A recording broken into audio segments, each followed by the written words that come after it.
Donc il faut occuper l'espace public, il faut mettre en place des médiateurs parce qu'à 18h, c'est pas non plus la même population de vendeurs qu'on a à 10h du matin.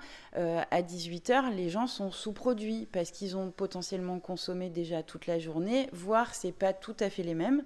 Donc c'est des gens qui sont aussi agressifs, avec lesquels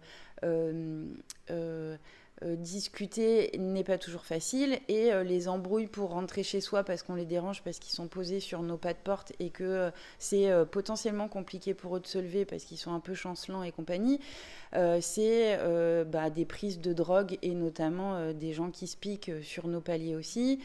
C'est tout ça que ça... Donc c'est un travail aussi indispensable d'associations comme le Sleep-In ou...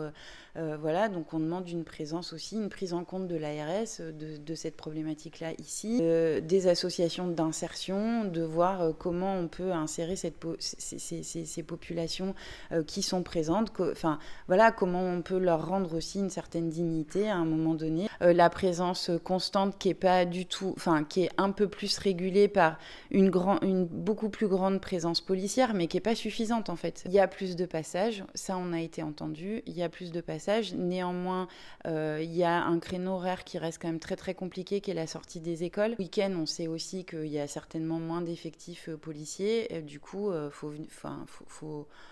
le dimanche, la journée, elle est compliquée, quoi. Si vous avez envie de faire la sieste, si vous avez envie de lire, c'est impossible.